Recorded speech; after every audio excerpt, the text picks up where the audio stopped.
घेतील हे ज्याचा विश्वास तुम्हाला सर्वांना बसत नाही तसाच अजूनही या क्षणापर्यंतही आपल्याला विश्वास या ठिकाणी बसत नाही. कारण त्याचे कारण त्यांच्यासोबत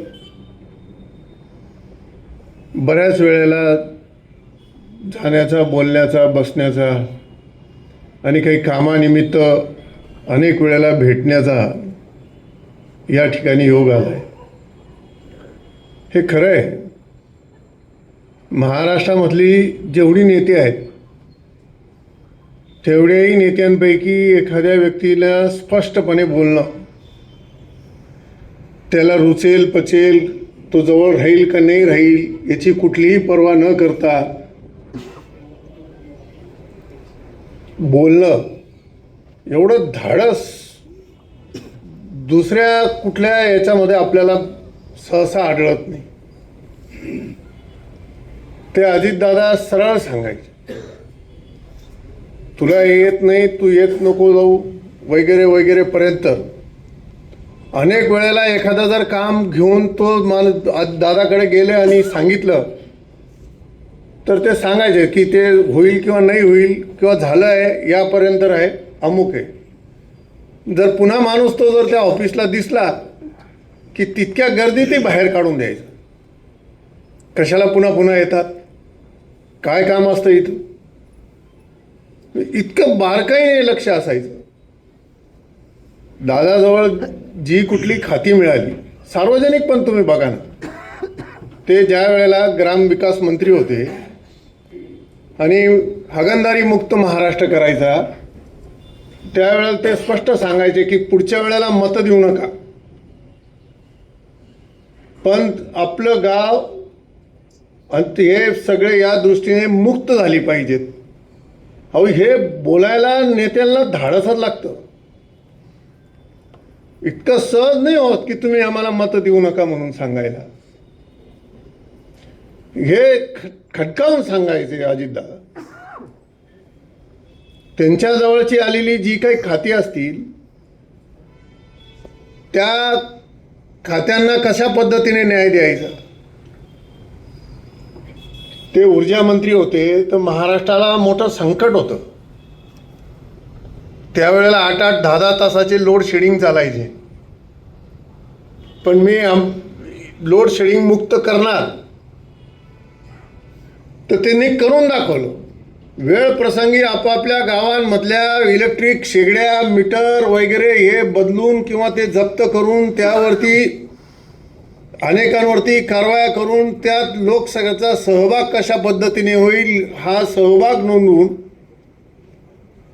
याही कारवाया करण्याचं काम आणि त्यातून मुक्ती पारण्याचं काम कशा पद्धतीने करावं हे अजितदादाकडनं शिकावं. त्यांची कामं ही आखीव रेखीव राहायची. आपण गेलेले नसाल पण एकदा तरी बारामतीच्या विद्या प्रतिष्ठानला जाऊन बघा. तिथली माणसं गेल्यानंतर भरभरून सांगायची की झाडांचं सुद्धा नियोजन कसं करायचं, कुठली झाडं निवडायची आणि कोणती झाडं लावायची, कशा पद्धतीने लावायची, इतकं बारीक काम दादा त्या ठिकाणी करायचे. मांजरपाडा 1 आणि मांजरपाडा 2ची ज्या वेळेला बैठक लावली त्यांनी त्यांच्या दालनामध्ये, आणि आपण आपल्यापैकी अनेक जण होते, पण माणूस किती जरी कणखर असला तरी त्याच्या मनात कोणाबद्दल तरी हळवेपणा असतो. त्या बैठकींमध्ये एका आपल्याच कोणी सांगितलं की दादा तुम्ही जरी सांगतायत पण तिकडं त्या धरणाच्या ठिकाणी अनेकांच्या त्या ठिकाणी विहिरी आहेत. ते म्हटले गप्प बस रे, मला कल्पना नाही का, आपल्याच पैकीचे आहेत ना, असू देत की. म्हणजे शेतकऱ्याच्या जमिनीवरती आणि त्याच्यावरती त्याला पोटपाण्याला जर मिळत असेल तर त्यावरती तुम्ही कशासाठी हे करतात. ह्या ज्या काही भावना होत्या या शेती आणि शेतकऱ्यांच्या विषयी अतिशय मनमोकळेपणाने आणि अतिशय हळवेपणाने अजितदादा मात्र ते त्या ठिकाणी हाताळायची. आम्ही अनेक वेळेला कामं घेऊन गेलो. त्या वेळेला ती कामं असतील ती मार्गीला लावायची, ती दादा लावायचीच. सहकारामध्ये काम करताना इतकी बारीक सारीक माहिती हे माणसं कुठून ठेवतात याचं अनेक वेळेला आश्चर्य वाटायचं. की एवढा मोठा महाराष्ट्र, त्याचा व्याप सगळा बघायचा, मग त्यात पुन्हा बँका, पतसंस्था, कारखाने, दूध संस्था आणि त्यांच्या सगळ्यांबरोबर होणाऱ्या घटनाही त्यांना सगळ्या त्या ज्ञात राहायच्या. आपण जर माणूस गेला तर ती सगळी 12 खडी ती पहिले जंत्री आपण काय काय चुका केलेल्या आहेत हे पहिल्यांदा सांगायचे. म्हणून तिकडं जाताना बऱ्याच वेळेला अपडेट होऊन जायचं. बरं, मिटिंगांची वेळ किती? 1 मिनिट, 1.5 मिनिट, फार काम असलं तर ते 3 मिनिट, आणि 3ऱ्या मिनिटाला तो माणूस उठलाच पाहिजे. त्याचे निर्णय त्याच वेळेला त्या ठिकाणी घडले पाहिजे. इतका पद्धतीने दादा त्या ठिकाणी करायचे. कार्यकर्त्याला महाराष्ट्रात ताकद देणारा, त्याला उभा करणारा आणि कार्यकर्त्याच्या पाठीमागे ठामपणे उभा राहणारा असा नेता माझ्या तरी पाहण्यात नाही. मग तो कोणत्या गाव शिवचा आहे असे बाई म्हटले. हे तो आज आपल्याबरोबर आहे का नाही माहिती नाही, पण एखाद्या माणसावरती जर प्रेम जडलं आणि तो माणूस जर काम करतो असं म्हटलं तर अजितदादाने कधी पक्ष, जात, पंथ पाहिलाच नाही. आपली जी वैचारिक भूमिका होती त्या वैचारिक भूमिकेपासून ते कधीही दुरावले नाही. आपल्याला अनेक प्रसंग आता टी व्हीच्या आणि त्या सगळ्या माध्यमातून या ठिकाणून अनुभवायला येतात. मी त्याची पुनरुक्ती करत नाही, पण सगळ्या याच्यात ठामपणे सांगायचं की नाही, आमची जी शाहू फुले आंबेडकर जी विचारधारा आहे या विचारधारेबरोबर आम्ही कधीही तोडजोड करणार नाही. हे ते बसून त्याच ठिकाणी त्यांच्या समोर सांगायचं आणि त्यांच्याच बरोबर सरकारमध्ये राहायचं. ही थोडी अजीब गोष्ट आहे. अशा स्थितीमध्ये आपली वैचारिक जो बाणा आहे तो जपण्याचं काम अजितदादा ते या ठिकाणी करत होते. कार्यकर्त्यांच्या विषयीचे असलेलं बारीक लक्ष हेही तितकंच राहायचं. मला चांगलं आठवतं 2014च्या निवडणुकीत त्यांनी इथं सभा घेतली. मी त्या सभेला त्या ठिकाणी नसल्या कारणाने रात्री 1:15 वाजता फोन केला मला किरण शिंदेंनी की तुला दादाने बोलवलेलं आहे धुळ्याला. भेटीची वेळ दिली 1:15 वाजता, 5:30 वाजता. 5:30 वाजता मी रेसिडेन्सी हॉटेलच्या 5 मिनटं आधीच त्यांनी जी वेळ दिली त्याच्या 5 मिनटं आधीच जाऊन उभं राहायला लागत. 5 मिनटं आधीच जाऊन उभा राहिलो. दरवाजा मी उघडला तर 5:30 वाजता अजितदादा नाश्ता करत होते.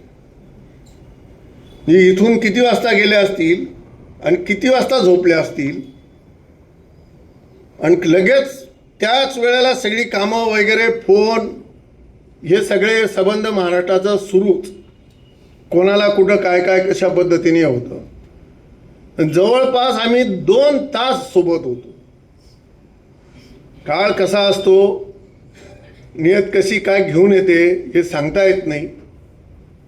पण म्हणजे आश्चर्य बघा, अजितदादा सहसा हेलिकॉप्टरने प्रवास करायचे नाही. त्यांच्यासोबतची अनेक लोक अनेक वेळेला सांगायचे की ते हेलिकॉप्टरच्या दुर्घटना जास्त होतात म्हणून ते, कदाचित साहेबांनाही कल्पना असेल, त्यामुळे ते कमीत कमी वेळेला किंवा शक्यतो टाळायचे. म्हणून ते स्वतः या चार्टर प्लेनने ते त्या ठिकाणी प्रवास करायचे आणि चार्टर प्लेननेच त्यांना जावं लागलं की ज्याची सातत्याने त्यांना वाटायचं की दुर्घटना नको घडायला, त्याच याच्याने ते दुर्घटना त्या ठिकाणी घडली. अजितदादा आणि ते जाताना त्यांची ओळख एखाद्या वस्तूने पटावी हे मोठं दुःख वाटतं की एवढा मोठा माणूस, एवढं प्रचंड काम करणारा, पक्ष दुभांगल्यानंतर पण आम्हाला कधीही दादांनी फोर्स केला नाही. म्हणजे तसं जर आम्हाला विचारलं, मला विचारा, युसुफ शेठला विचारा किंवा आसिफ बहिणला विचारा, आणखी कोणी जे राष्ट्रवादीत येऊन गेले असतील ते आमचे नेते जरी शरद पवार असतील, पण मनातले नेते अजितदादाच राहिले. आम्हाला नेता म्हणून जर कोण स्वीकारायचं असं जर विचारलं गेलं असतं तर आम्ही अजितदादाचंच नाव सांगितलं असतं. इतका हळवा आणि हवा असा वाटणारा नेता हा अशा रीतीने इतक्या झटपट सोडून जाणं हे बडं दुर्दैव आहे. त्यांचं कामही मोठं आहे, आठवणी खूप आहेत, खूप भावना दाटून आलेल्या आहेत आणि त्या सांगत राहाव्याशा अशा वाटतात. अनेक प्रसंग आहेत, अनेक प्रसंगांची त्यांच्याबरोबर असलेली चर्चा करायला व्हायचं, ते बोलायला व्हायचे आणि ते आपल्याला बोलतं पण करायचे. असं नेतृत्व आमच्यातून जाणं, ज्याच्याकडून अनेक वेळेला शिकायला मिळायचं, वक्तशीरपणा, कामकाजाची पद्धत, जे काम हाती घेतलेलं आहे ते तडीस नेण्यासाठी आणि त्याच्यासाठी काहीही करण्याची तयारी ही अजितदादाची राहायची. प्रशासनावरची पकड, फोन केला आणि इकडून सांगितलं त्याने अजित बोलतो, तर मला वाटतं समोरचा माणूस खुर्चीवर जर बसलेला असेल तर तो उभाच राहील. त्याला जर अजितदादा दिसत जरी नसली तरी. आणि हे लक्षात ठेवा, अजितदादा मी फोन केलेला आहे आणि यांना आपल्याला मदत करायची आहे. त्या समोरून त्या माणसाचं काम होईलच, ते तो दुसऱ्या तिसऱ्याच दिवशी येऊन सांगायचा की आपलं काम झालेलं आहे. मला 3 प्रसंग असे आहेत की त्या 3 प्रसंगाच्या वेळेला त्यांनी सांगितलं की मी सकाळी 9 वाजता दादा तुम्हाला फोन करणार आहे, तर डॉट 9ला फोन. 9 म्हणजे 9 वाजता फोन येणार. त्यांनी जर सांगितलं की ते 3 वाजता मी फोन करेल, त्या वेळेला बोलू तर 3 वाजता फोन करेल. अनेक कार्यकर्त्यांची आठवणी, जर त्यांना भेटायला गेलेत आणि काम जर दुसऱ्या दिवशी असलं तर रागावल्यानंतर परत दादा विचारायचे, का रे थांबले कुठं आहात, काही व्यवस्था झाली आहे का, नसेल झाली तर लगेच ते कोणाला तरी सांगणार यांची व्यवस्था करून द्या. आयुष्यामध्ये अजून लागतं का हो कार्यकर्त्यांना? एखादा राज्य पातळीवरचा नेता आणि ज्याच्यासाठी तुम्ही सगळं करतात त्यांचं इतकं असं विचारणं सुद्धा हे खूप होतं. असे दादा आपल्याला या ठिकाणाहून गेलेत, ते खरं जायला नको होते, कारण त्यांच्या जाण्याने जी काही हानी या ठिकाणी महाराष्ट्राची झाली आहे. आपण नेहमी भाषणांमध्ये म्हणतो की त्यांच्या जाण्याने एखादी पोकळी निर्माण झाली, ती पोकळी काय आहे हे तुम्ही आम्ही या ठिकाणी आपल्याला आज अनुभवायला मिळते. असा नेता हा अनेक वर्षातून तयार होतो आणि अनेक वर्षातून निर्माण होत असतो. त्यांच्या आठवणी ह्या आपल्याला शतकानुशतकं या ठिकाणी राहतील. दादा जरी गेले असतील तर त्यांच्या आठवणीच्या स्वरूपामधून, त्यांच्या कामाच्या स्वरूपामधून सदैव आपल्या सगळ्यांना या ठिकाणी स्मरणात राहतील.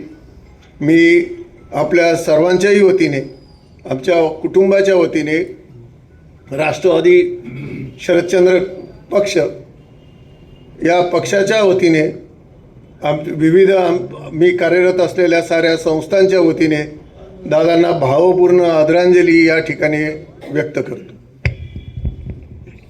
दादा